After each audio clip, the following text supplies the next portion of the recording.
Egunon guztioi eta ongi etorriak berriro Kirol Eskolako webinar berri honetara. Buenos días a todos y a todas y bienvenidos a este nuevo webinar de la Kirol Escola. Egunon Imanol también. Egunon. Y bueno, pues vamos a dar comienzo a esta tercera y última píldora formativa o píldora estoica, como las bautizamos en su primer momento. Vamos a estar atentos a la temática de hoy y bueno, para los que ya lleváis varios días, sabéis que podéis dejar en el repositorio de preguntas y respuestas vuestras consultas para que después las dejamos en el coloquio, y aquellos que nos estéis siguiendo a través de YouTube podéis dejarlas en el chat abierto de la retransmisión. Intentaremos transmitirlas a Imanol a la finalización de la exposición. Besterik gabe, aurrera, Imanol, nahi duzunean. Vale, eskerrik asko, Jon. Bueno, egunon, danori, ¿cómo estáis? Tercer día bellotero y último. Bueno, he rediseñado un poco este último taller, también atendiendo a vuestras preguntas y a las preguntas que había después de la charla, de la conferencia, y lo conecto un poco con lo que hablábamos ayer sobre la importancia de aprender a gestionar ese autoliderazgo interno, ¿no?, del que hablábamos ayer, esa conversación con nuestros saboteadores. Y ayer planteábamos la necesidad de hacernos preguntas para poder reducir su impacto y su poder sobre nosotros, ¿no? Preguntas que nos ayudaran a modificar el observador de la realidad que estamos siendo, a reencuadrar la situación, a coger distancia respecto al problema, a poder redefinirlo incluso como un reto desafiante, ¿no? Se trataba un poco de hacer preguntas para ayudarnos a descubrir soluciones y respuestas distintas desde una perspectiva diferente, que nos ayude también a conectar con la energía que vamos a necesitar para ponernos en marcha. Y aún así, cuando tenemos dificultades, tu mente se enfoca en ellas, ¿no?, para que no las ignores. Nuevamente, el instinto de supervivencia en modo on, ¿de acuerdo? Tu mente ahí preocupada y te hace preocuparte para que estés atento porque hay un riesgo que puede poner en amenaza tu supervivencia, lo que eleva la preocupación. Pero si ya estás haciendo cosas, si ya estás con tu plan en marcha, aunque todavía no esté dando los resultados o no estén llegando los resultados que esperas, esta preocupación ya no te ayuda en nada y tan solo te genera un nuevo sufrimiento, de nuevo, totalmente innecesario. Entonces los estoicos diseñaron algunas valiosas herramientas cuyo dominio les permitía aumentar el control sobre su mente para no perder la serenidad. Como sabéis, una de las claves, ¿no?, actuar con virtud y la serenidad. En el primero de estos 3 seminarios, el miércoles, creo recordar, presentamos ya la visualización negativa. Recordaréis, en ese momento la aplicábamos al control de los deseos, ¿no?, para no depender de una mente insaciable y permanentemente insatisfecha. Hablamos del concepto de adaptación hedónica, que vas a perder lo que más quieres, para aprender a desear lo que ya tienes, para apreciar, para valorar, para agradecer las cosas que ya tienes en tu vida, sin quejarte y lamentarte tanto por lo que te falta, ¿no? Ese era el concepto de visualización negativa aplicado a los deseos. Pues este concepto también nos sirve para trabajar con las preocupaciones, exactamente igual. Y de nuevo, no se trata de visualizar las situaciones que temes que puedan suceder para agobiarte o para angustiarte. Al contrario, las cosas abstractas del futuro nos producen más miedo que las concretas. Así es que visualizar con claridad aquello que te preocupa limita su impacto. Además, visualizar es un ejercicio intelectual que puede hacerse sin impacto emocional, sin preocuparse. De hecho, ya está sobradamente demostrado que las personas que son capaces de aceptar pensamientos o sensaciones desagradables sin ser alterados emocionalmente por su presencia son más resilientes emocionalmente, ¿no?, que quienes intentan evitarlos, que además no lo consiguen. En todo caso, bueno, pues como todo es un entrenamiento que requiere práctica, ¿no? Y en todo caso la preocupación es una forma de miedo que se amplifica, se hace más grande si te niegas a enfrentarlo. Y además también nuestra ansiedad se reduce cuando sabes que estás preparado para afrontar los peores escenarios.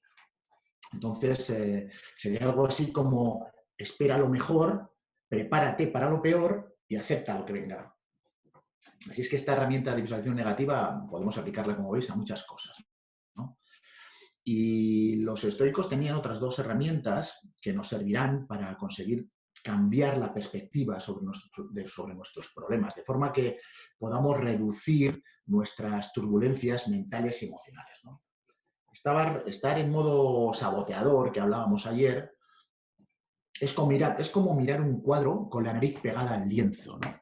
Realmente, si yo me pongo así, no se aprecia nada. Es una perspectiva muy limitada de la realidad, desde la que vemos muy poco y que aumenta mucho nuestra preocupación. Necesitamos poder alejarnos del cuadro, ¿no?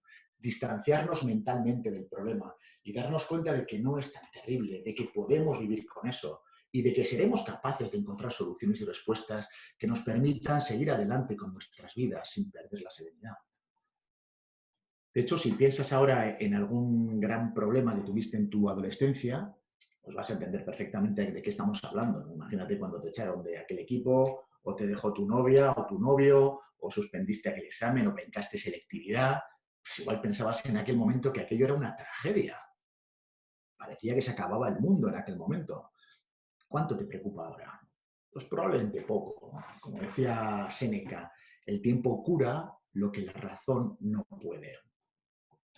Pero claro, precisamente para eso estaban otra vez ahí los estoicos, para reconocer que la razón lo que puede es acelerar el proceso y reducir el tiempo del sufrimiento.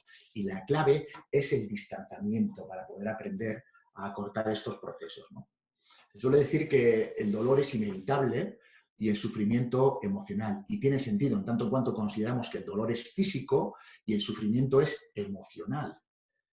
Luego un poco más tarde, vamos a comentar algunas emociones que nos hacen sufrir y también las propuestas estoicas para reducir su impacto en nosotros.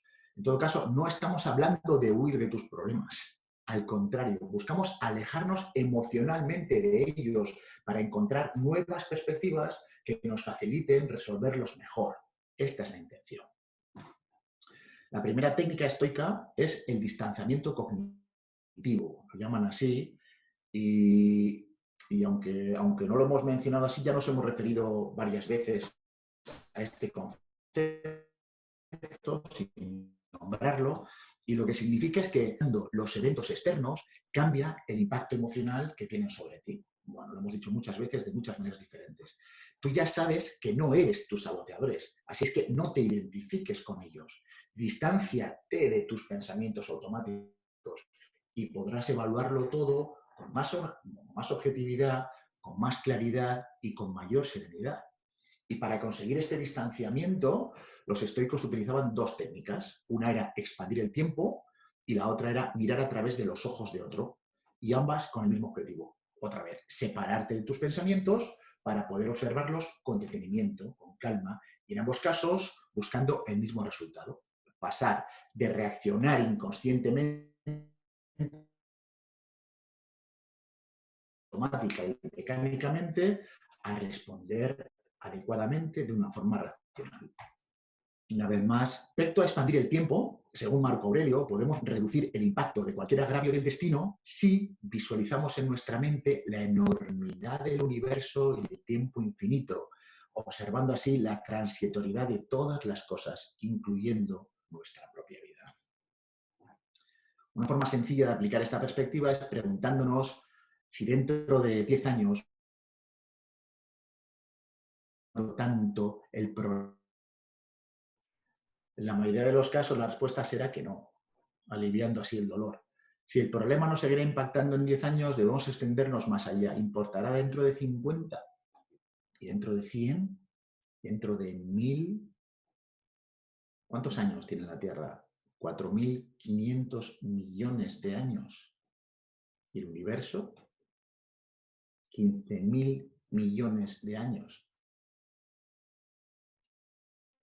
Respecto a ver los problemas a través de otros, se refiere a que las opiniones que tenemos cuando algo le ocurre a los demás suelen ser más objetivas que cuando nos ocurren a nosotros. Los estoicos afirmaban que el verdadero sabio ve lo que le ocurre a él con la misma distancia que si le ocurriera a su vecino.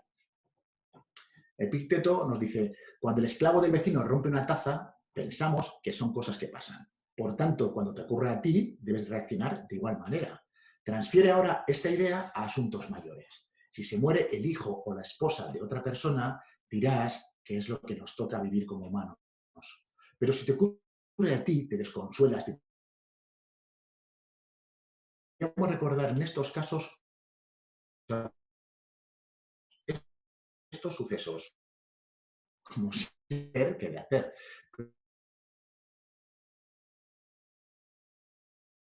Desde los ojos de un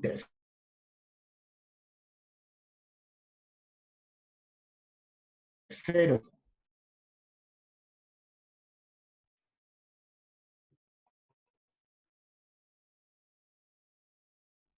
con aplicarnos, y también puedes intentar ver la situación a través de los ojos que admires mucho. ¿Qué te diría? ¿Qué pensaría? ¿Cómo reaccionaría? ¿Qué consejo te daría? Bueno, quizá no logres comportarte de manera ideal, pero sí entenderás que al menos existe una perspectiva distinta que te puede ayudar. Primera técnica. Y la segunda técnica que nos proponen los estoicos es la vista desde arriba. Y una vez más, al alejarnos mentalmente de nuestros problemas, podemos enfocarnos mejor y lograr una mejor perspectiva de su dimensión real. Porque el miedo además activa la llamada visión túnel, que concentra nuestra atención en aquello que tememos, nublando totalmente el contexto. Y para contrarrestar esta pérdida de claridad, los estoicos hacían referencia a la práctica esta que os digo, de mirar desde arriba. Entonces yo os propongo una visualización muy sencilla que escuché a Emilio Carrillo, un maestro, y que podéis hacer esta tarde desde el balcón de casa, ¿no? Si vais a aplaudir a las 8, pues a las 8:10 podéis hacer esta visualización, que dice: aquí estoy en mi balcón mirando al cielo y encarnado en un ser humano. Es decir, en un miembro de una especie, la humanidad, que tiene 7.400 millones de componentes. La humanidad, a su vez, es una especie entre los 10 millones de especies de seres vivos que habitan en un planeta llamado Tierra, que da vueltas en torno a una estrella, el Sol, y se desplaza a enorme velocidad, además de estar girando sobre sí misma. Esta estrella, que es el Sol, tiene todo un sistema planetario y está, a su vez, viajando por la galaxia. Dicha galaxia, la Vía Láctea, la componen 500 millones con B de estrellas, cada una de las cuales tiene su propio sistema planetario. Además, la Vía Láctea, junto a su 500 millones de estrellas, está moviéndose por el universo a una enorme velocidad hacia un punto que la ciencia denomina el gran atractor, junto con otras muchas galaxias. El cálculo actual es que existen 7.000 millones de galaxias conformando el universo conocido, y cada una con cientos de miles de millones de ellas. Y todo ello está moviéndose y lleva así, según la ciencia, 15.000 millones de años. Hay astrofísicos que plantean que este universo solo es uno más de los millones de universos que forman el multiverso. Y puede ser que haya millones de multiversos configurando omniversos. Y puede que haya miles de millones de omniversos. Y todo lo que hay ahí fuera está en continuo movimiento, con sus ritmos perfectos y sus ciclos impecables. Y ahora le damos a la moviola hacia atrás y ahí está, esa inmensidad, y dentro de esa inmensidad 7.000 millones de galaxias, entre ellas la Vía Láctea. Dentro de la Vía Láctea, 500 millones de estrellas. Entre ese 500 millones de estrellas está el Sol. Y en relación con él, su sistema planetario, que incluye la Tierra. En la Tierra hay 10 millones de especies y entre ellas está la humanidad. Y entre los 7.400 millones de humanos estoy yo encarnado en uno de ellos. Y ahora, después de este viaje express intergaláctico e interuniversal y desde tu balcón, te atreves a decir: este mundo es imperfecto, hay que cambiar cosas. Esto tendría que ser diferente. Intenta hacerlo sin que te entre la risa. ¿En serio? ¿Acaso la vida no merece que confiemos en ella? No vale pensar, por analogía, que si todo en un cosmos inmenso y colosal está en su sitio perfecto, tú y todas las circunstancias que rodean tu vida también lo están. Elevarnos mentalmente y observar los problemas desde la altura nos da más perspectiva. Decía Marco Aurelio que muchas de las ansiedades que nos acosan son superfluas. Al ser solo criaturas de nuestra imaginación, podemos deshacernos de ellas y expandir nuestra mente a una región más amplia, dejando que nuestro pensamiento abarque todo el universo. Utilizar con frecuencia esta mirada desde arriba, desde la altura, alejándonos imaginariamente de nuestros problemas y las cosas que nos preocupan, es sorprendentemente efectiva. Y esto no significa para nada que nuestros problemas sean irrelevantes. Al contrario, tan solo que a veces nos quedamos tan atrapados en nuestras interpretaciones de los eventos que perdemos de vista el contexto y sufrimos mucho. Los estoicos nos recordaban que el cambio es la única constante, que todo fluye, y hacían frecuente mención a la analogía de Heráclito, un griego que vivió antes que ellos, que nos decía que no podemos bañarnos dos veces en el mismo río, al cambiar este constantemente. Reflexionar sobre el cambio constante y nuestro pequeño papel en la creación es muy liberador. Nos ayuda a poner nuestros problemas en perspectiva y evita tanto que nuestros éxitos se nos suban a la cabeza como que nuestros fracasos nos hundan. No debemos, por tanto, perder la tranquilidad por eventos sin importancia. Y nada tiene importancia al ser comparado con la inmensidad del espacio y del tiempo. Esta es la segunda herramienta estoica que yo utilizo a veces y os puedo asegurar que es valiosa, es útil y funciona. Bien, escuchando vuestras preguntas estos días, como comentaba antes, interesadas en el tema de la gestión de las emociones, he hecho un pequeño cambio en el webinar de hoy para incluir algunas emociones y cómo las regulaban los estoicos, ¿no? Las he recogido del libro Invicto de Marcos Vázquez, donde están perfectamente detalladas y mucho más amplias que los que voy a compartir. Y como os dije el primer día, si estáis interesados en este tema, es una lectura más que recomendable. Por ejemplo, la ansiedad, que forma parte de la familia del miedo. De hecho, se deriva de él. Su parte positiva, como el miedo, es que te ayuda a estar más alerta y a prevenir riesgos. Pero cuando se desborda, la ansiedad ya juega en tu contra, te bloquea y te genera sufrimiento. Como dice mi amigo y compañero Alain Sola, se daña quien se predaña. Y Séneca lo expresó de otra manera. Se daña más de lo necesario quien se daña antes de lo necesario. Es normal sentir ansiedad antes de un partido o una competición importante, porque te ayuda a estar motivado y a hacer todo lo necesario para prepararte lo mejor posible. Pero si ya estás haciendo lo necesario, la ansiedad ya no solo no suma, sino que resta. Como decía Séneca, al sufrir con anticipación, no solo sufrimos dos veces, sino que arruinamos el hoy por miedo al mañana. Sentimos ansiedad básicamente por el futuro y por las opiniones de los demás. En la prehistoria, antes, de hecho, podíamos jugarnos la vida si nos expulsaban del grupo, fíjate si importaba la opinión del otro. Ahora nos preocupamos por opinión de personas que ni conocemos ni nada tienen que ver con nosotros. O sea, nos hacen un comentario negativo en Instagram o en Twitter y nuestra mente se queda ahí enganchada, ansiosa, como si nos fuera la vida en ello. Los deportistas, de hecho, sienten ansiedad porque se preocupan por su imagen y su reputación, algo que está fuera de su control. No solo quieren jugar bien y ganar, que tampoco está bajo su control, sino que también buscan el aplauso, el reconocimiento y la aprobación de los demás. Séneca les diría, sé tu propio espectador, busca tu propio aplauso. Porque curiosamente, cuando el deportista ignora el aplauso del público, lo obtendrá más fácilmente, pues eliminará la ansiedad y concentrará toda su energía, toda su atención en el juego, que es lo único que puede controlar.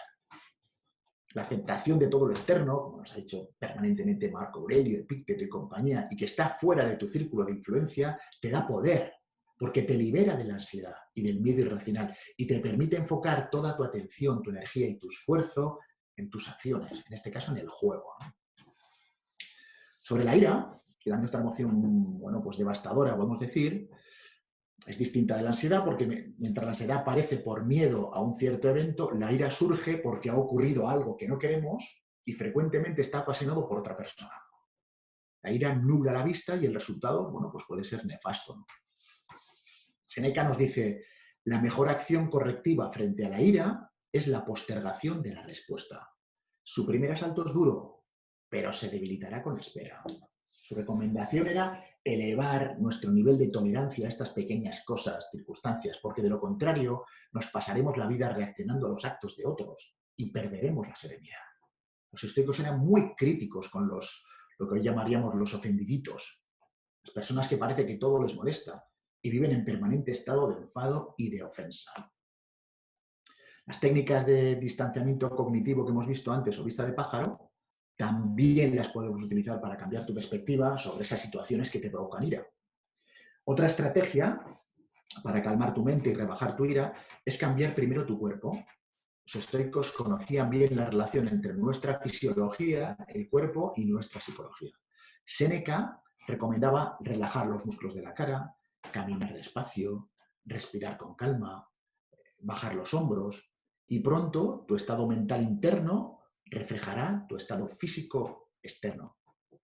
Y una última técnica que utilizaban los estoicos para rebajar su ira era evaluar las intenciones de los causantes y comprender que la causa principal, la mayor parte de las veces, es el despiste o la incompetencia.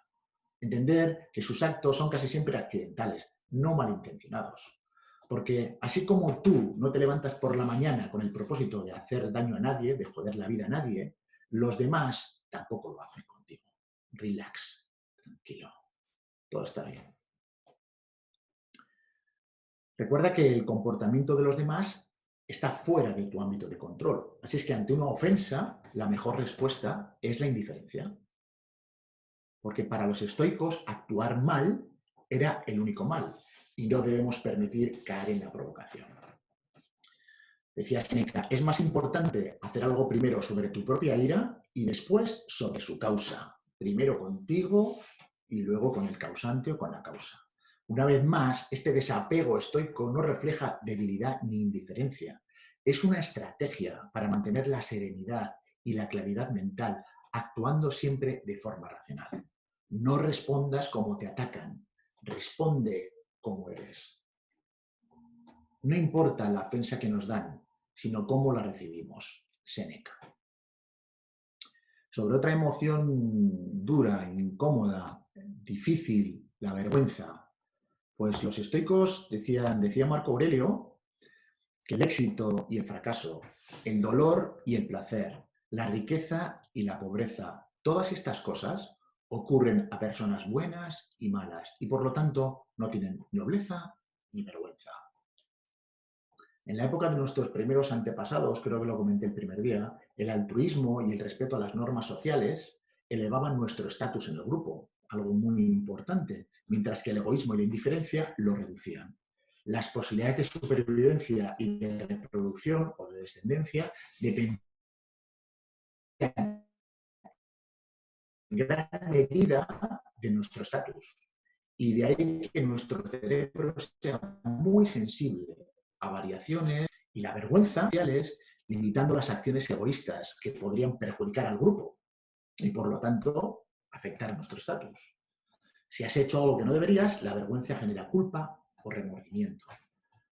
Pero a día de hoy, otra vez, en demasiadas ocasiones, la vergüenza es imaginaria, no sirve a ese propósito prehistórico. Sentimos vergüenza si estamos gordos, si tenemos algún defecto, si no tenemos dinero. Ser distinto, en algún sentido, produce vergüenza, porque inconscientemente sentimos que estamos violando alguna de las convenciones de la tribu. Pero para los estoicos, una vez más, la vida se mide únicamente por tus acciones. Por lo tanto, la única vergüenza debería venir por obrar mal. Mostraban desprecio por la uniformidad y nos recordaban que todas nuestras acciones deberían estar guiadas por la virtud y no por las convenciones sociales. Y, bueno, por no extenderme más, igual la última, hay otras, pero la última sobre la tristeza, ¿no? Otra emoción, bueno, pues primaria, de las más importantes, de alto impacto emocional y que nos hacen sufrir mucho a veces, ¿no? Ellos decían que la tristeza es una respuesta automática que no podemos evitar, pero que podemos aprender a domesticar. Decía Séneca, nunca te diré que no sientas pena ante una pérdida, pero más de lo necesario es solo vanidad.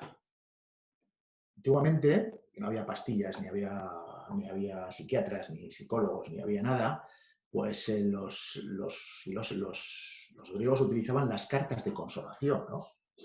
Para momentos de pérdidas, de duelo, etcétera, las cartas de consolación. Y los filósofos proponían, además de consuelo y ánimo en esas cartas, ejercicios y argumentos persuasivos para reducir el dolor ante cualquier tipo de pérdida. Primero, nos hacían reflexionar sobre la utilidad del sufrimiento. Entendían que el duelo inicial es normal, pero que a partir de un determinado momento nos daña más nuestro propio lamento que la pérdida sufrida. Decía Séneca, deja que tus lágrimas fluyan, pero deja también que cesen. Segundo, intentaba cambiar nuestra perspectiva, poniendo más énfasis en lo que tuvimos y pensando menos en lo que perdimos. Puedes sentirte agradecido porque esa relación existió, en lugar de triste porque terminó.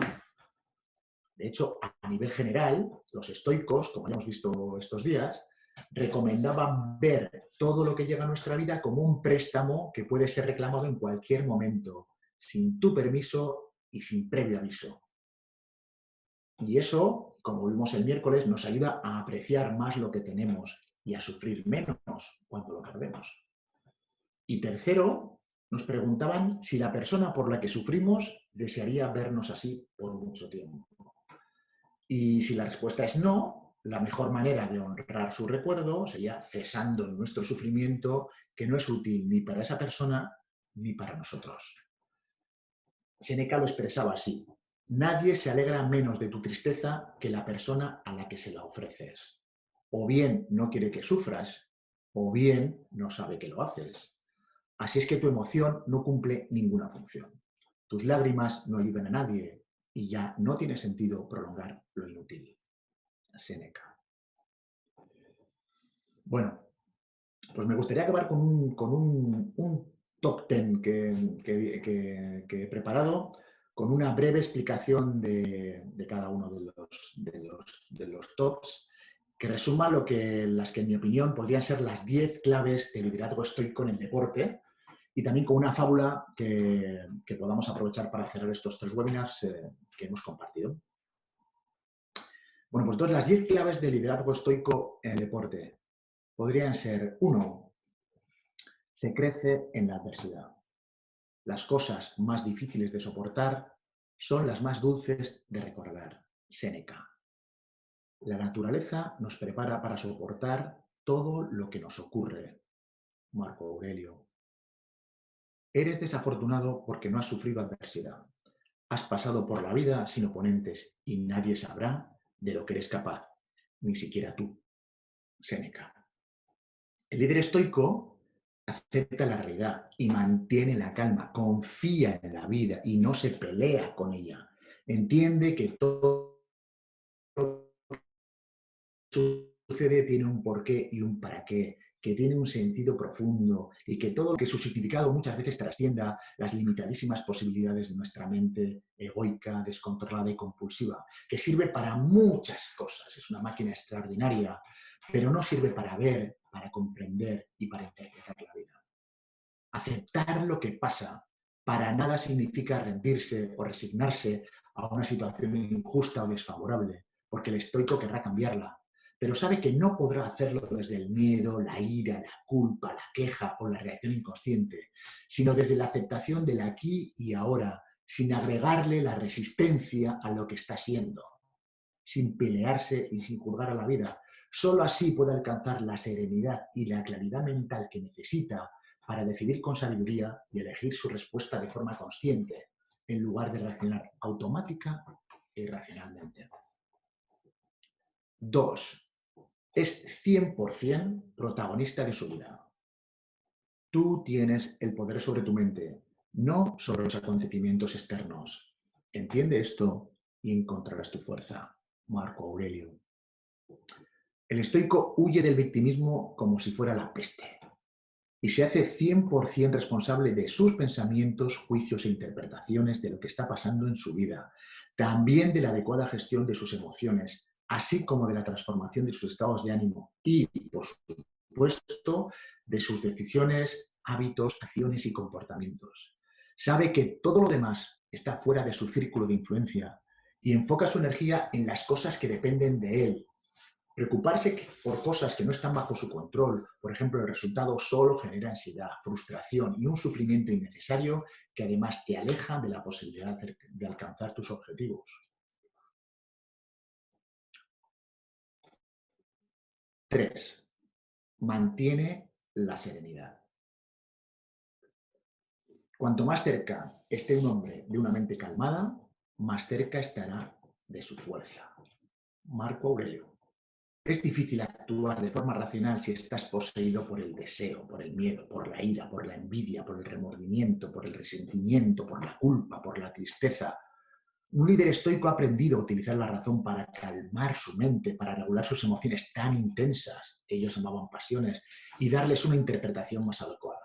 Que algo te haga sentir bien no significa que sea bueno para ti, o que algo te dé miedo no significa que debas huir de ello. Recuerda que el objetivo es actuar correctamente, hacerlo con virtud, siguiendo tus principios y valores, no tus emociones. El desafío consiste en aprender a reconocer esas pasiones o emociones descontroladas, a identificarlas, a nombrarlas, a comprenderlas, a entender cuál es su mensaje y a darles otra perspectiva, otra interpretación que nos ayude a recuperar la serenidad para poder decidir con sabiduría y con claridad. Los estoicos sabían que actuar con virtud nos aporta serenidad. No hay tranquilidad sin buena conciencia, nos recordaba Séneca. Pero también sabían que necesitamos una mente serena para poder actuar con virtud. Es un círculo virtuoso. No podemos tener como objetivo evitar todos los problemas de la vida. Eso no es posible. Pero sí actuar correctamente y mantener la paz mental a pesar de su existencia.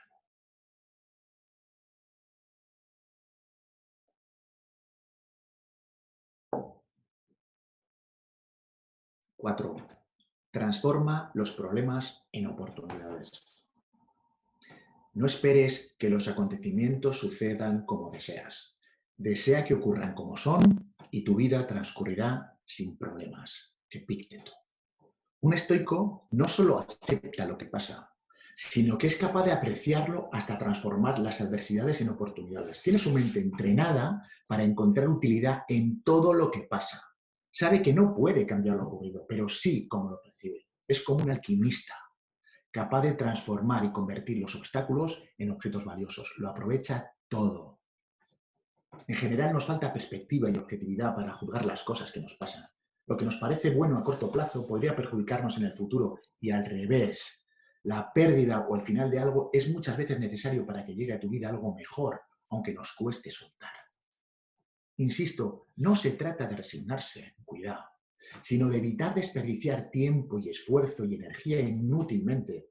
Haz lo mejor que puedas con lo que tengas, en lugar de lamentarte por lo que te ha tocado o por lo que crees que te falta. Como dijo Erich Fromm, si no eres feliz con lo que tienes, tampoco lo serás con lo que te falta. Acepta tu realidad y céntrate en lo que puedes controlar. Evita la clásica pregunta de ¿y por qué a mí?, que te lleva directamente al victimismo, a la queja y al lamento. Y sustitúyela por estas dos preguntas. ¿Y por qué no a mí? ¿Y cómo voy a sacar rendimiento de esto? Acepta la vida. Séneca decía, el destino guía a quien lo acepta y arrastra a quien lo rechaza. Y para explicar esta aceptación del destino que estamos hablando, los estoicos utilizaban la analogía del perro atado a una carreta que estaba guiado por animales mucho más fuertes que él, por lo que el perro tenía dos únicas opciones. Caminar junto al carro y aprovechar la longitud de la cuerda para ir explorando todo aquello a su paso y disfrutando en lo posible del camino. Y 2, resistirse al avance del carro clavando sus patas en el suelo. En ambos casos llegará al mismo sitio, pero la experiencia del viaje será muy distinta. En nuestras manos está tomar esa decisión. 5. Tiene un propósito y es disciplinado. Cuando un hombre no sabe hacia dónde navega, ningún viento le es favorable. Séneca. El líder estoico actúa inspirado por su propósito, por un para qué que le aporta dirección y sentido a su vida. Y lo hace con valentía y determinación, más acciones y menos palabras. Dice lo necesario, pero no habla más de la cuenta.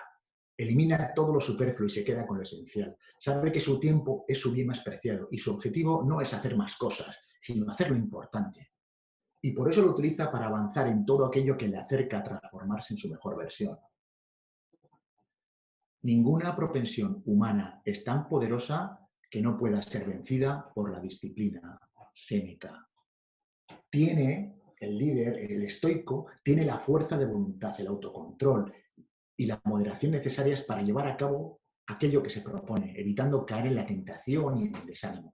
Es disciplinado para hacer lo correcto y sobreponerse a los obstáculos, porque sabe que con frecuencia afrontar aquellos desafíos que tememos es la única forma de desarrollar las cualidades que queremos. 6. Lidera con el ejemplo. Cuando estés en un banquete, no prediques sobre cómo se debe comer. Come como se debe. Epícteto. No pierdas el tiempo debatiendo cómo debería ser un hombre bueno. Sé uno, Marco Aurelio. Liderar con el ejemplo, el estoico lidera con el ejemplo porque sabe que la transformación personal es una puerta que solo se abre desde dentro. No puedes obligar a nadie a cambiar si no lo desea o no está disponible para hacerlo.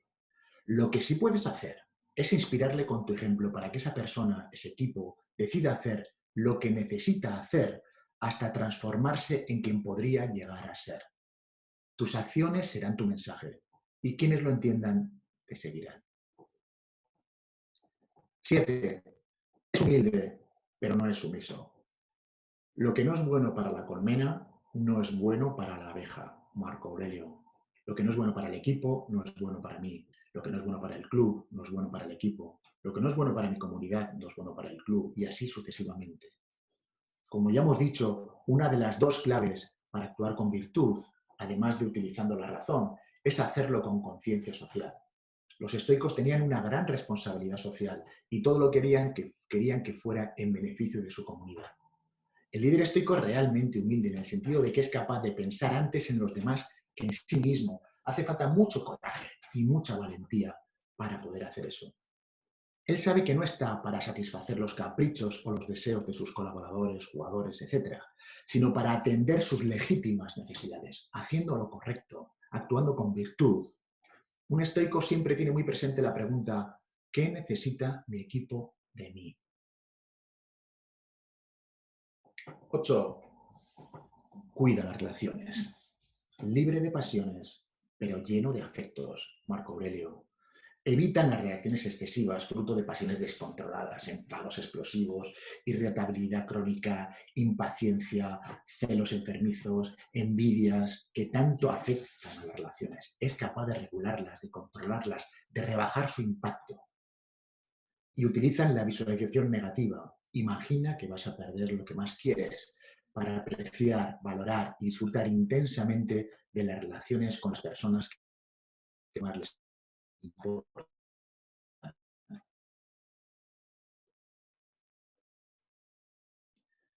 9. Calidad de tu vida depende de la calidad de tu pensamiento. Marco Aurelio.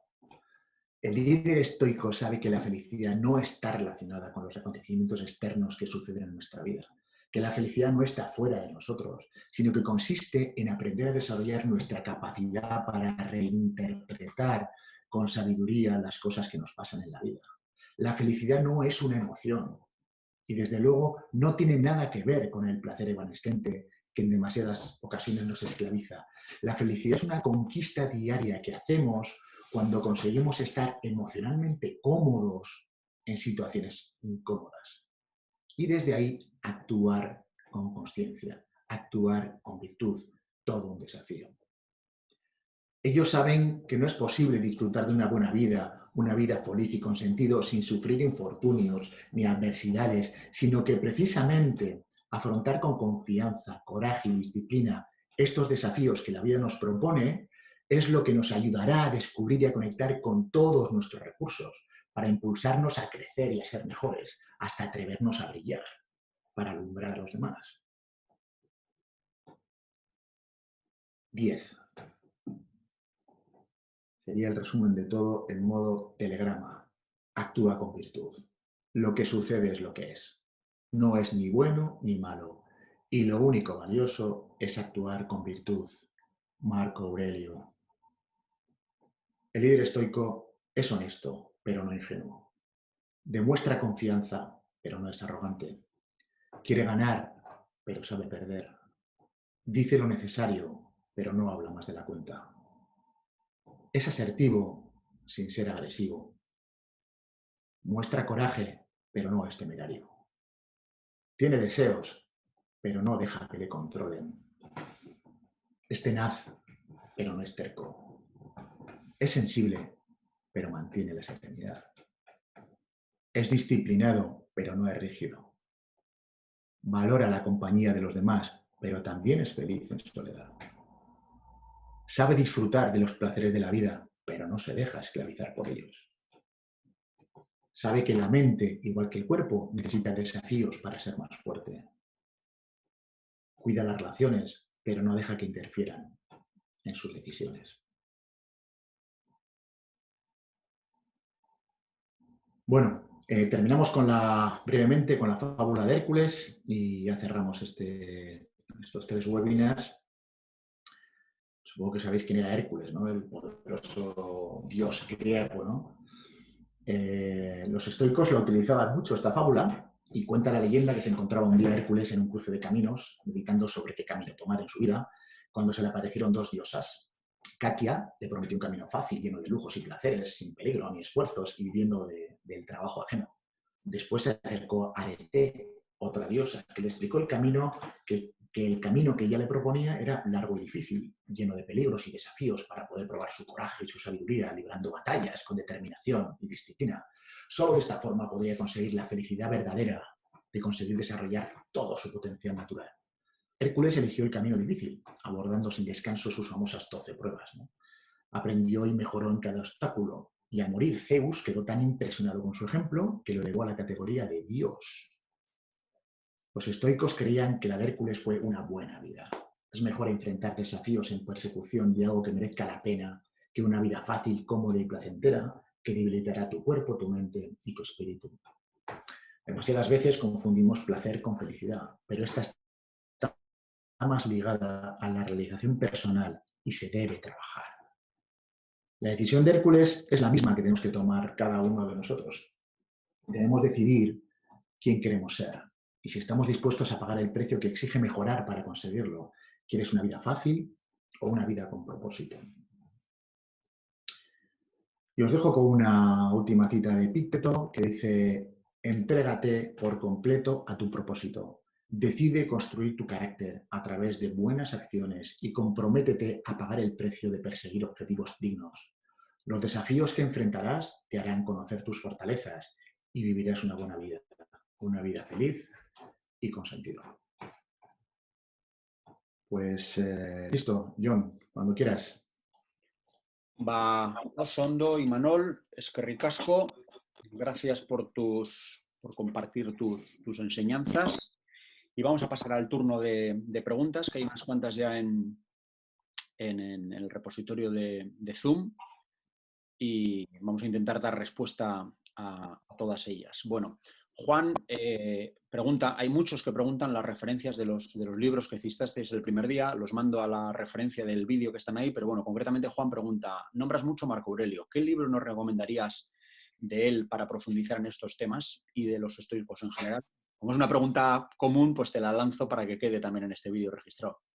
Sí, bueno, pues a ver, en cuanto a literatura estoica, a ver, están los clásicos que conoce todo el mundo, que son, respecto a Marco Aurelio, pues es el libro de meditaciones, que en realidad no era un libro para publicar, era un diario de batalla suyo, era el diario que él escribía cada noche como una técnica estoica que le permitía hacer un examen de conciencia cada día, sin castigarse, sin culparse, ver qué había hecho bien, qué había hecho mal, qué objetivos tenía para el día siguiente. Y ese libro se convirtió en el libro de meditaciones, que es, bueno, muy famoso, que bueno, pues muchos presidentes y mucha gente muy ilustre, pues bueno, pues reconoce que es el libro de referencia de su vida. El último, Nelson Mandela, ¿no? Por ejemplo, ¿no? Que tenía pues, el libro de meditaciones, le acompañó durante su cautiverio, su cuenta, ¿no? Otro libro clásico es el Manual de Vida de Epicteto, que no lo escribió Epicteto, sino un alumno suyo, años después. Y bueno, pues también está actualizado, las traducciones son más entendibles ahora, bueno, también está muy bien. Y otro libro ya de Séneca, pues tiene cartas, las famosas cartas a Lucilio y los tratados morales, ¿no? Son sobre la vida, sobre la felicidad, sobre el ocio. Bueno, tiene muchos libritos cortitos y que también están muy bien. Entonces, esos tres yo diría que son, bueno, pues clásicos, habrá más cosas, ¿eh? Y luego, en cuanto a libros más actuales, pues yo creo que recomendé 3 o 4. Uno de ellos es El obstáculo es el camino, de Ryan Holiday. Creo que el otro que dije fue, no lo tengo ahora adelante, pero es El arte de la buena vida, creo que es, de William Irving. Y Cómo ser un estoico, de Massimo Pagliucci. Y recomendé otro que he dicho hoy, que es Invicto, que la verdad es que es muy recomendable porque la persona que lo escribe me parece, bueno, es un referente, ¿no? Tanto en temas de entrenamiento, de nutrición, de alimentación, de trabajar la mente, y bueno, pues está disponible en PDF y también en audiolibro. Y desde luego en estos seminarios yo me he basado mucho en ese libro porque es muy claro y creo que sintetiza muy bien todas las enseñanzas clásicas y las actualiza mucho y bueno, es muy recomendable. Diría eso, también hay otros blogs y hay artículos. Bueno, pues si buscáis un poco en internet encontraréis muchas cosas. Muy bien, voy a dejar los libros ahí escritos en el repositorio por si acaso alguien quiere copiarlos. Un anónimo pregunta, ¿cómo cuidas tu energía, Imanol? ¿La mía, concretamente, o la de quién? ¿O la suya? ¿Qué quiere decir? No sé si se refiere a la mía o cuidar la energía de cada uno. No sé. Bueno, yo creo que ahí hay pues muchas cosas, ¿no? Yo creo que para cuidar tu energía tiene que ver también el pensamiento es energía, ¿no? Entonces yo creo que igual el elemento clave en el que hemos hecho mucha incidencia en estos 3 seminarios es cuidar tu mente, ¿no? Me parece que es un elemento clave para poder estar bien, aprender a pensar bien, sentirte bien. Tiene mucho que ver con cómo estás interpretando tu vida, ¿no? Si estás todo el día angustiado, preocupado, triste, enfadado, rabioso, irritable, impaciente, bueno, pues es difícil que desde ahí tengas un buen nivel de energía, que tengas vitalidad, que estés disponible, ¿no? Creo que el inicio, aprovechando un poco estos seminarios que hemos tenido, sería empezar a prestar atención a qué estás pensando. Yo creo que ahí empezaríamos a dejar de desperdiciar energía, ¿no? Que creo que gran parte de la energía que tenemos se nos va por la cabeza en forma de pensamientos basura. Creo que si pusiéramos un poco de atención ahí, haríamos un ahorro de energía notable y creo que sería un buen inicio. Muy bien. Aitor pregunta, ¿qué estrategias se pueden utilizar para mejorar la motivación?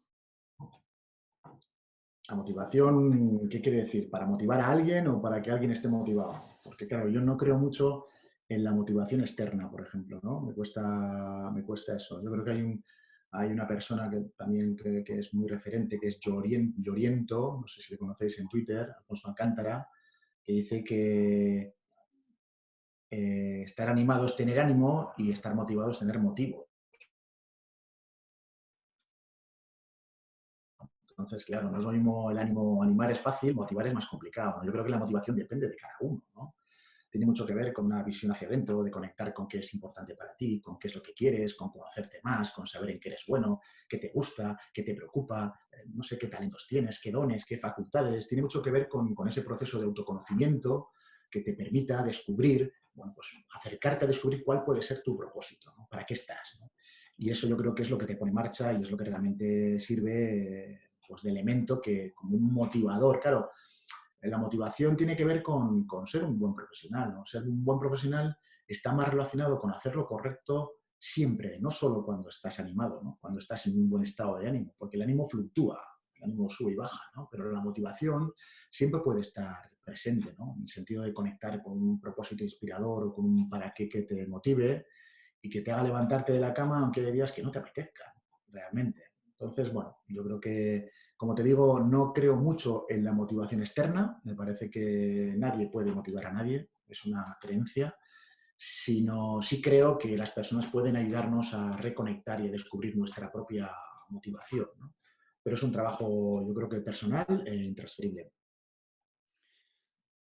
Muy bien. Miren, pregunta, has hablado de gestionar la tristeza en el duelo, pero una persona joven cuando pierde un padre o una madre, además de la tristeza, tiene miedo a perder al otro padre o madre. ¿Cómo se gestiona ese miedo? Bueno, no sé, no me quiero meter en esa profundidad porque no me siento competente para responder esa pregunta, ¿no? Son preguntas que posiblemente, bueno, tienen un impacto y una dureza y un nivel de sufrimiento que requiere profesionales o psicólogos o personas que sean expertas en gestionar ese tipo de duelos. No estoy capacitado para responderla. Muy bien. César pregunta, de tus acciones diarias y habituales, ¿cuál es la que más te ayuda a estar conectado contigo mismo y cómo lo haces? De lo que yo hago concretamente, eh, bueno, a mí me ayuda mucho leer, estudiar, aprender.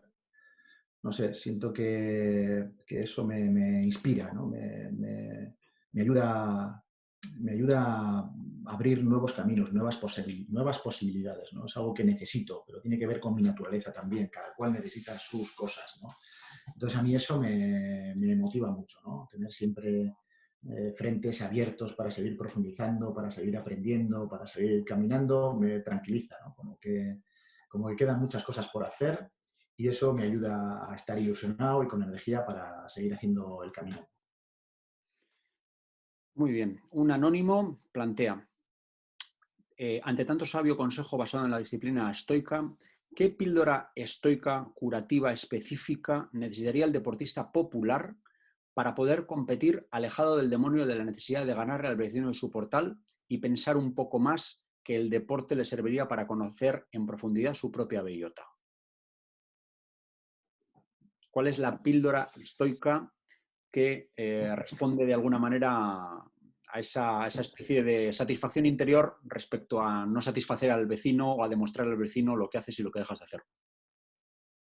Bueno, pues yo creo que hemos hablado de eso también bastante, ¿no? La necesidad del reconocimiento, de la aprobación, del estatus, de pertenecer al grupo, bueno, pues son muchas necesidades muy básicas del ser humano. En algunos casos depende cuál sea tu perfil y depende cuál sea, bueno, pues ya nos entraríamos ya en procesos de autoconocimiento, en tipos de personalidad, etcétera.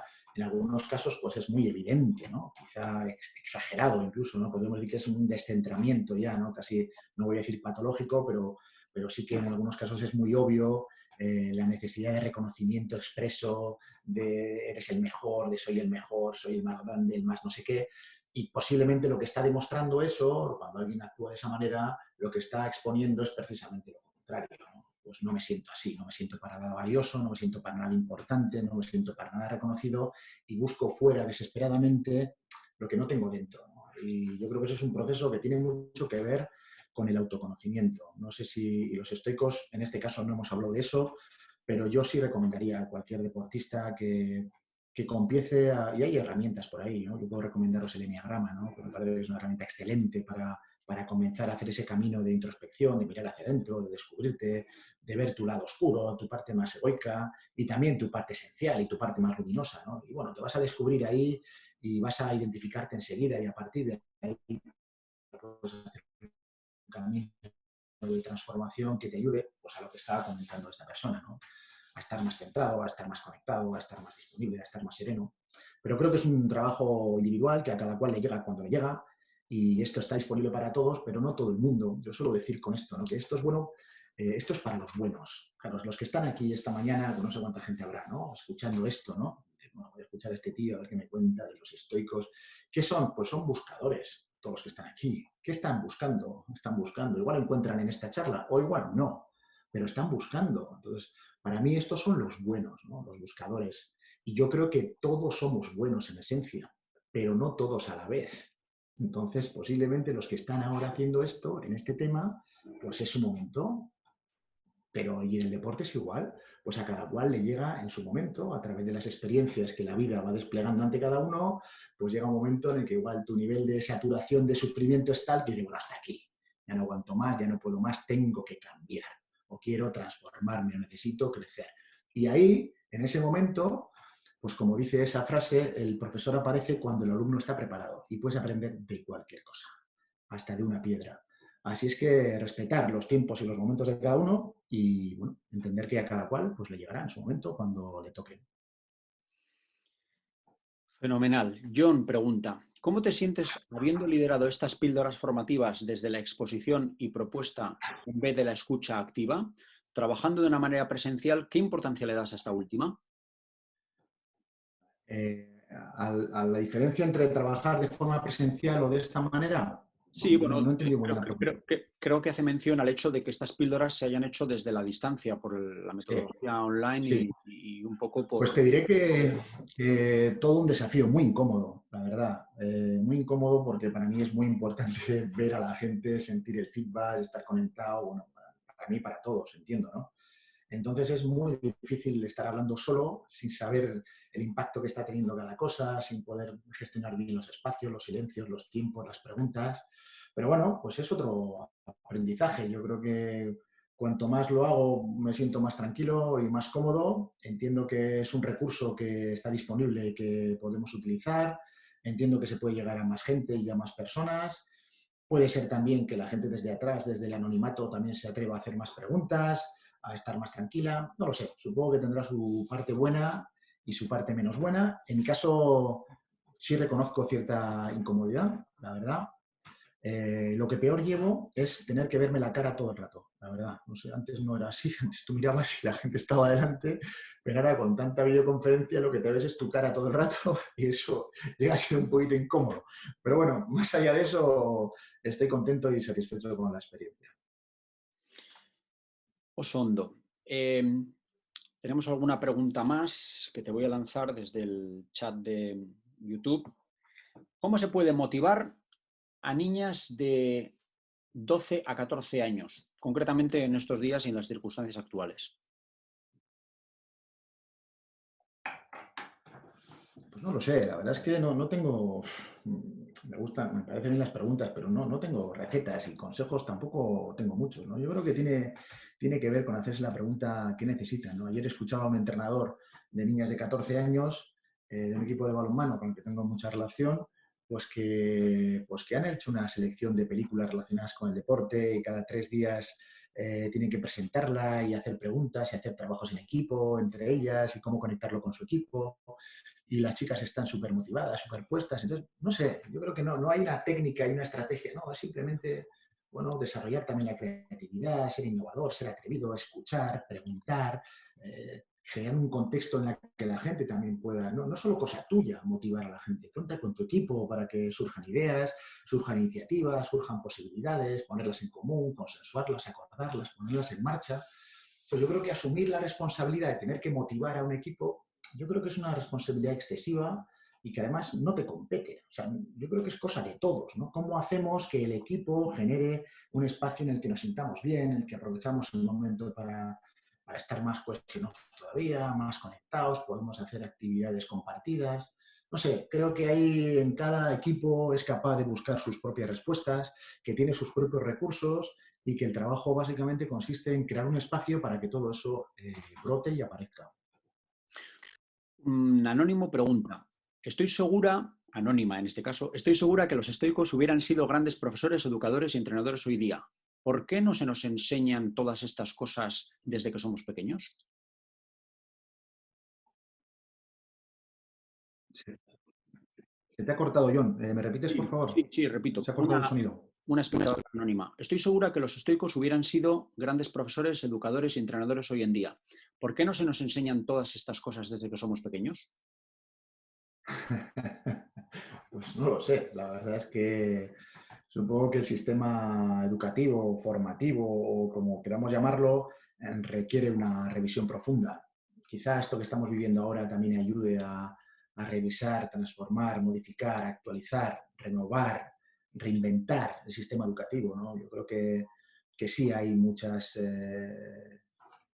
cosas que son útiles ahora claro, está diseñado, el sistema educativo está diseñado desde la revolución industrial y ha sido perfecto y ha servido a su propósito y ha servido perfectamente a un mundo que yo creo que está cambiando, que va a ser diferente y que dentro de poco, como sigamos con este sistema educativo, va a responder a necesidades de un mundo que ya no existe. Entonces, esto que comenta esta compañera, pues tiene mucha razón, ¿no? Ojalá en el colegio nos enseñaran mucho más sobre autoconocimiento, sobre inteligencia emocional, sobre sabiduría, sobre descubrirnos mucho más, bueno, sobre tantas cosas, ¿no? Sobre nutrición, sobre nuestro propio cuerpo. En fin, yo supongo que los responsables son muy conscientes de eso, estarán en ello y la dificultad enorme será cómo transformar todo esto, ¿no? Entonces yo no creo que sea una transformación de todo, sino que habrá poco a poco, irán surgiendo por ahí innovadores, creativos, gente emprendedores, atrevidos, que creen colegios y escuelas y universidades diferentes y que poco a poco eso impacte, se extienda y sean elementos que transformen la realidad del sistema educativo, formativo, universitario, etcétera. Muy bien. Yurgi pregunta, mencionas mucho a una serie de estoicos que solo hablan de ellos. ¿Por qué nunca se menciona así han sido ayudados en este camino? ¿Crees positivo que se busque la mejora mediante el seguimiento de una doctrina antes que el tener una compañía que te genere dudas? Bueno, me alegro la pregunta porque yo, desde luego, estoy muy lejos de plantear el seguimiento de ninguna doctrina. O sea que a mí, como os he dicho al principio, dije el primer día, yo no soy estoico, tampoco pretendo serlo, pero siento que hay muchas cosas muy inspiradoras y muy admirables en los estoicos que, bueno, que han trascendido a lo largo de 20 siglos, que funcionan, que han demostrado su validez y que creo que es bueno conocerlas. Y luego cada cual, oye, que actúe como considere. Yo, desde luego, siento que cuantas más herramientas tengo en mi mochila, pues bueno, pues me siento más seguro incluso para afrontar las situaciones, pero claro, eso soy yo. Entiendo que otros lo hagan de otra manera, por supuesto, respeto total a que cada cual considere que es el mejor camino. Ojalá, creo que todos los caminos llevan a la cima, ¿no? Entonces cada cual, oye, pues va por ahí y considera que es más oportuno o más adecuado. Yo simplemente comparto, bueno, pues lo que yo siento que puede ser valioso y desde ahí, oye, el que pueda coger alguna cosa y le sirva y le aplique y le ayude, pues excelente, estupendo. Y a que no, pues genial también, pero desde luego muy lejos de mi ánimo adoctrinar o decir que hay que hacer así o hay que ser de esta manera, ¿no? Yo, como os decía, admiro muchas cosas de las que hacen, me parecen de tal sentido común, tan poderosas, tan inspiradoras, que intento aplicarlas a mi vida con la dificultad que eso tiene. Pero bueno, desde ahí, pues nada, compartirlas de corazón y esperar que ayude a quien me esté buscando y a quien lo necesite. Muy bien. Otro Que no sé, anónimo. que no sé si he entendido bien la pregunta, ¿eh? Me parece que no la he entendido bien, ¿eh? Pero en cualquier caso, bueno, pues si hay algún tipo de matiz, os digo que mi Twitter es Energizol, así es que si alguien quiere compartir alguna cosa por ahí, pues me encontráis por ahí, ¿eh? @Energizol. Sí, ayer dimos la recomendación, creo que en alguno de los chats, porque pedían tu contacto y bueno, pues ya, ya lo Vale, has vale. hecho tú, pues queda registrado. Bueno, sí, bueno, si no, Jürgen tiene la oportunidad de replantear la pregunta, si lo considera oportuno. Otro Sí, sí. anónimo. ¿Cuál fue el momento en el que dijiste, necesito transformarme por primera vez? Por primera vez, pues yo creo que un proceso muy importante en mi vida, un momento de, no te voy a decir de catarsis, pero sí de transformación. Claro, evidentemente no fue una transformación elegida, es como suele ser la vida, ¿no? La vida te mete un poco abajo, te pega abajo, te mete un codazo, te da un rollazo en los huevos y entonces dices, bueno, ¿ya qué vas a hacer? Bueno, pues ahí tienes la alternativa de hundirte o transformarte, ¿no? Y, y sí, fue un momento delicado, con 30 y pocos años, y fue por un tema profesional. Yo tenía una responsabilidad importante en una empresa con mucha gente, y bueno, pues la verdad es que me sentí muy superado por todo aquello, me sentí muy desbordado, me sentía, bueno, pues todas estas emociones descontroladas y pasiones que llaman los estoicos, sentía todas a la vez, con lo cual mi capacidad de decidir con claridad era poca y mi serenidad ninguna. Y bueno, pues ahí la fortuna quiso que, bueno, pues que encontrara personas, referentes que me sirvieron de guía, de inspiración en ese momento, y ahí comencé un proceso distinto de transformación y bueno, pues ahí estoy, ¿no? Pero en ese sentido creo que fue, sí, recuerdo que creo que fue el primer cambio radical, por llamarlo así, fue en aquella época. Muy bien. Una pregunta de David. ¿Cuál es tu propósito de vida? Casi nada.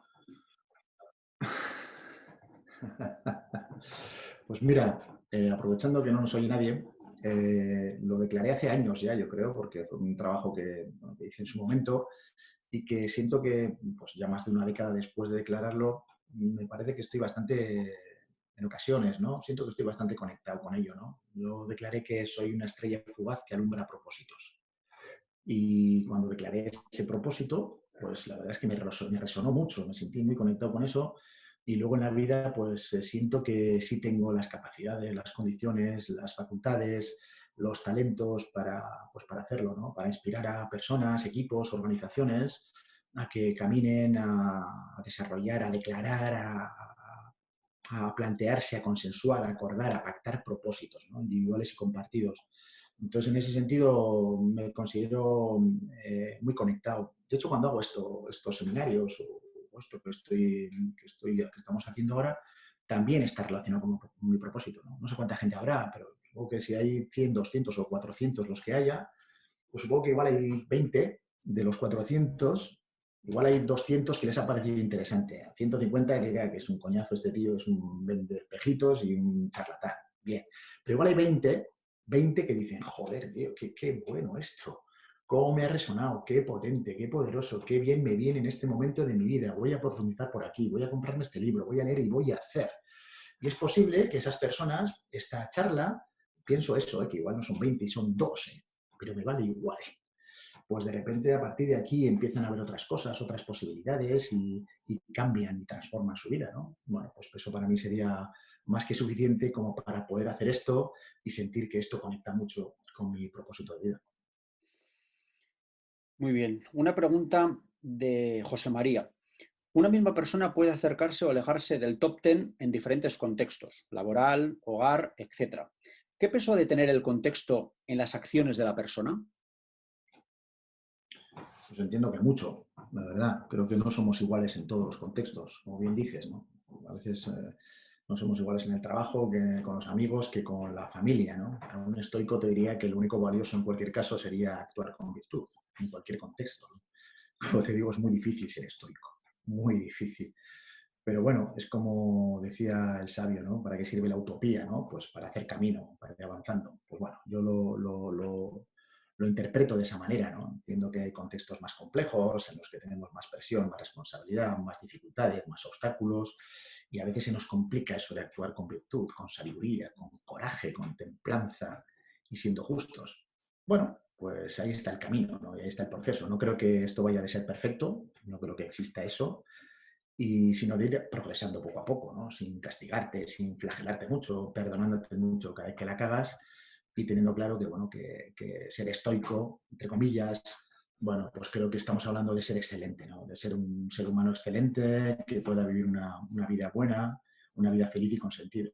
Parece pues un objetivo que parece inspirador, ¿no? Que merece la pena intentarlo. Entonces, entendiendo la dificultad de que cada contexto es diferente y va a ser muy difícil adaptar el top 10, el top 10. A ver, si yo miro el top 10 en mi vida, vamos, me dan ganas de llorar. Me explico, es un top 10, es un top 10, es un ideal. Oye, sería fantástico mantener la serenidad, crecer en la adversidad, liderar con el ejemplo, sería estupendo.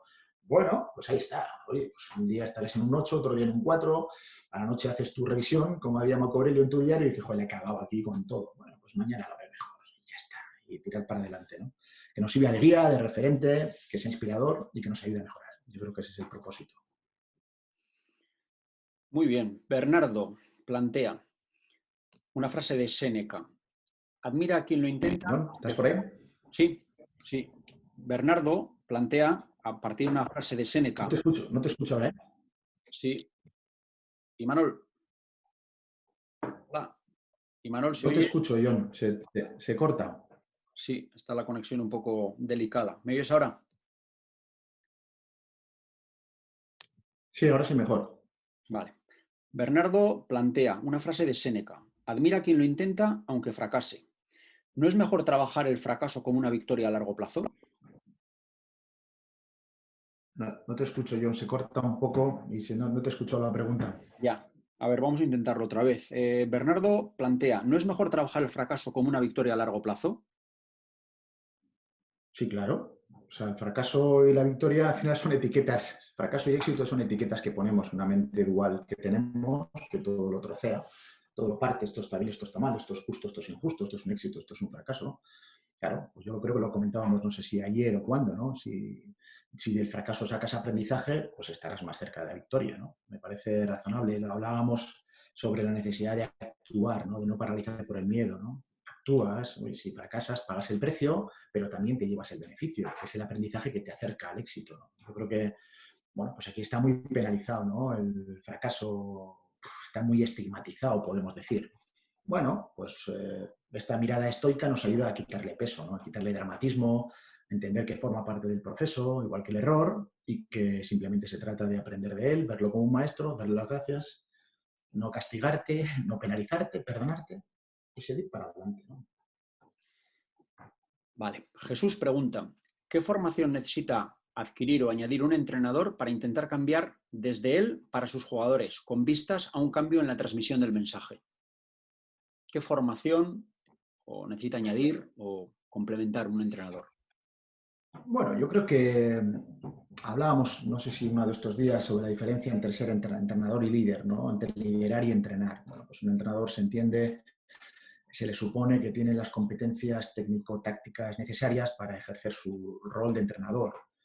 Y estamos hablando ahí de cosas, ¿no? De conocimientos, por llamarlo así. Pero cuando hablamos de liderar, estamos hablando de personas, ¿no? Se gestionan cosas, pero se lideran personas. Entonces, para liderar personas, lo primero que yo creo que el proceso básico consiste en liderarte a ti mismo, ¿no? O sea, tiene que ver primero con el autoliderazgo. Y eso es un proceso, una vez más, de autoconocimiento, de autodescubrimiento, de reconocerte, de saber quién eres, qué es lo que tienes, en qué eres muy bueno, cómo es tu lado oscuro, cuál es tu parte luminosa, qué es lo mejor que tienes para aportar, cómo son tus relaciones, cómo son tus conversaciones, cómo te impactan las emociones, cómo las gestionas. Es un proceso que es absolutamente personal y lo tienes que hacer, porque esa es la manera, de alguna forma, que seas capaz, cuando decíamos de ser estoico, ser líder de uno mismo, la persona que lidera, de alguna forma lo que es digna de confianza para otros. Es una persona en la que se puede creer, a la que se puede seguir y con la que uno decide comprometerse. Es una elección personal.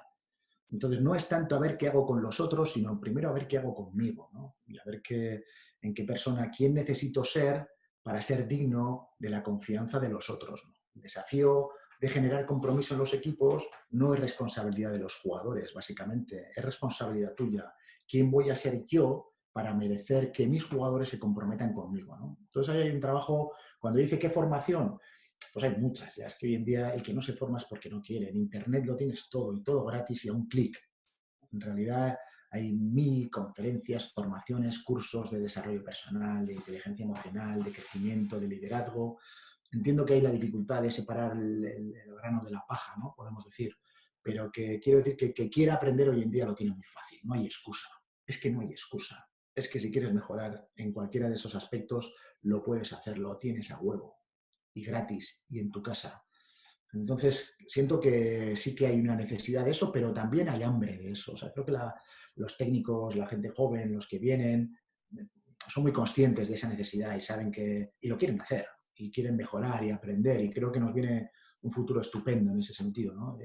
De muchas personas que van a liderar desde el ejemplo, mucho más que, pues bueno, pues lo que yo viví en mi época, hace 30 años, o cuando tocaba, ¿no? Que era muy diferente, ¿no? Y creo que eso es una buena noticia, porque supone también un cambio para toda la sociedad, porque el deporte de alguna forma agrupa muchos millones de personas. Entonces los técnicos son elementos clave, los entrenadores, ¿no?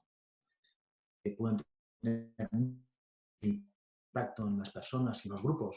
Entonces entiendo que si evolucionan a ese perfil de liderazgo al servicio de las personas, pues nos vamos a beneficiar todos. Así es que bienvenido sea ese proceso de evolución. Muy bien, pues vamos con la anteúltima pregunta. Manuel plantea, tengo un problema en el equipo cadete con un chaval que físicamente por su estatura es inferior al resto de compañeros y en este primer año de cadete juega menos. Sin embargo, es fuerte de carácter y de liderazgo y está enturbiando al equipo enfrentándolo con el staff técnico, cuando siempre ha sido un bloque. ¿Hay alguna receta a seguir para controlarlo? ¿Alguna receta? Bueno, Estoy... esa respuesta es fácil, no. O sea, recetas ninguna, la verdad. O sea, que ya sé que buscamos aquí píldoras, pastillas y recetas porque es lo más cómodo, pero no suele ser así, la verdad. Supongo que ese chaval, como cualquiera, lo que está haciendo es satisfacer sus necesidades legítimas, algo está pasando ahí, y ahí el entrenador lo que tiene que ser es un buscador y alguien curioso, y entonces en lugar de ver a ese jugador como un problema, lo puede ver como un desafío. Por ejemplo, un desafío en su vida. Es decir, ¿quién necesito ser yo para gestionar a esta persona? ¿A qué no me estoy atreviendo? ¿De qué no estoy siendo capaz? ¿Cómo le estoy juzgando? ¿Cómo le estoy etiquetando? ¿Qué es lo que no estoy viendo? Bueno, igual tienes conversaciones pendientes con ese jugador, no tanto desde el juicio, desde la crítica o desde la queja o desde el reclamo, sino más desde la escucha, desde el servicio, desde la empatía, desde estar disponible, desde la compasión, desde comprender. Bueno, otra vez volvemos a lo mismo, ¿no? Ahí está, esos son los desafíos del liderazgo en realidad, ¿no? O sea, lo que pasa en el equipo, pues está pasando. Tú quitas a este jugador, pero ese no es más que una voz del sistema. Está pasando en el sistema, ¿no? Entonces, algo hay ahí que necesitas descubrir, que necesitas poner a la luz, que necesitas compartir. Y bueno, pues igual ese jugador es un regalo en ese sentido para ti, ¿no? Te está ayudando a tomar conciencia de algo que está pasando, ¿no? Entonces, es como todo. ¿Cómo lo quieres ver? ¿Como un problema? Pues entonces es un problema. Como un desafío o una situación que te exige mejorar, bueno, pues ahí lo tienes, como un reto. ¿Qué te diría un estoico? Pues que transformes un problema en una oportunidad, ¿no? No sé si era el punto 5 del top 10 o el 6 o estaba por ahí, ¿no? Entonces, bueno, pues al final es, una vez más, que es cómo interpretas las cosas que pasan en tu vida. No es ni bueno ni malo. Y lo único valioso es actuar con virtud. Ahí está el desafío, ahí está la complejidad y ahí está el reto, ¿no? Muy bien, pues vamos ya así a finalizar con la última pregunta. ¿Cómo actuarías ante un deportista que ha obtenido un mal resultado en una competición muy importante para la que se ha sentido totalmente preparado y que ha visto que todo su esfuerzo se ha venido abajo en un momento y se ve totalmente desolado? ¿Qué le dirías? Creo que es una buena pregunta colofón, ¿no? Porque habla mucho de lo que se ha comentado en estos 3 días. Entonces, bueno, aunque tengamos que repetirnos un poco, tengas que repetirte, vamos a concluir aquí. ¿Qué le diría? Pues no le diría nada. ¿Qué te parece la respuesta? Pues Pues si hace falta. está destrozado, ha perdido. ¿Qué le voy a decir? No pasa nada, venga, ya habrá otra oportunidad. Pues estará triste y como decía Séneca, deja que tus lágrimas fluyan y deja también que cesen en su momento, en su momento. Pero de momento lo que te toca es procesar una emoción muy incómoda, muy dura, muy difícil, mucha decepción, mucha impotencia, frustración, pena, rabia, ira, habrá de todo ahí. Entonces, no se trata de decir nada, se trata de escuchar, de estar tranquilo, de sostener, de conectar, de dejar que él haga el aprendizaje que necesita hacer de esa experiencia, y eso lleva su tiempo. Es que posiblemente, en lugar de que solo sea el tiempo el que lo solucione, habrá un momento en el que ya puedas intervenir para ayudarle a expresar, a reconocer, a identificar, a nombrar, a comprender y a transformar esas emociones y esos estados de ánimo en otros que le ayuden a aprovechar esa experiencia como un trampolín para seguir creciendo. Pero en el primer momento, nada. Silencio, estar cerca, acompañar, comprender, conectar, estar presente. Vale. No haría nada más. Y aunque constituye una excepción, vamos a lanzar una última pregunta de un viejo conocido y amigo de Quirol Escola, Erro. La incertidumbre en la que vivimos es una situación muy delicada para los deportistas de alto nivel. Muchos han terminado su temporada de forma brusca. ¿Cómo deben afrontar la siguiente temporada? La siguiente temporada, bueno, pues ya veremos, ¿no? Cuando empiece la siguiente temporada. Ellos ya saben cómo deben afrontar la siguiente temporada. Otra cosa es que en el estado de ánimo actual se vean en condiciones para afrontar la siguiente temporada como saben que deben afrontar la siguiente temporada, ¿no? Entonces yo creo que en acabo de responder, ¿no? Hay momentos en que las emociones pues, son muy intensas. Por ejemplo, pues todo se agudiza, ¿no? Pues la desconfianza, la inseguridad, el miedo, pues claro, una situación que nuestra mente está como loca, ahí está preocupada, está angustiada, está viendo peligros y problemas por todas partes, está a tope.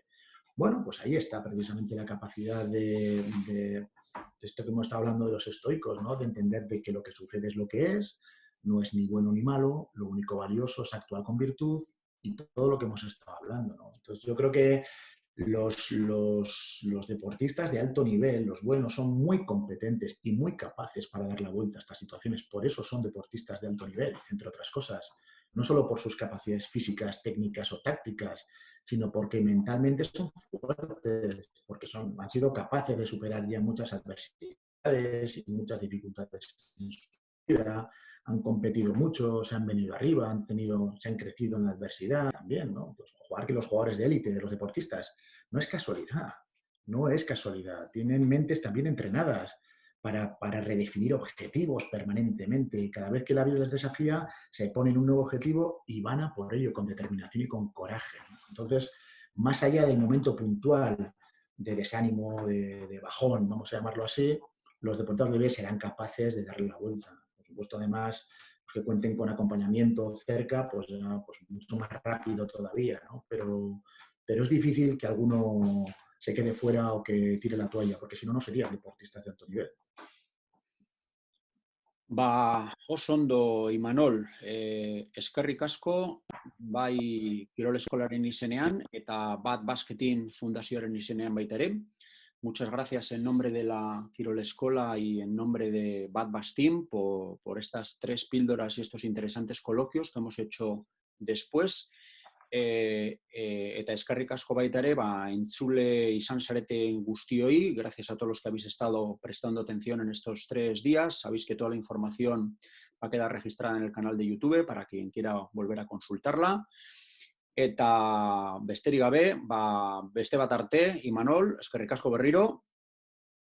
Bueno, únicamente decir que lo que es incómodo, es una cosa que estoy viendo ahora, o sea, que estoy tomando conciencia, es no tener ni idea de quién ha estado ahí al otro lado, ¿no? No saber ni quiénes son, ni qué personas son, ni qué hacen eso.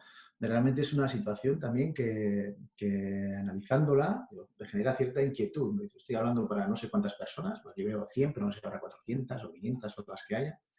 No sabes quiénes son, no sabes qué hacen, qué necesitan, qué buscas, ¿no? Y bueno, de alguna forma, lo que te digo, ¿no? Te genera cierta incomodidad y por otra parte incertidumbre, pero que también es motivador y es desafiante. Así es que nada, agradecimiento a Kirol Eskola y a Bat por la confianza y nada, pues aquí estamos para lo que haga falta. Un saludo a todos.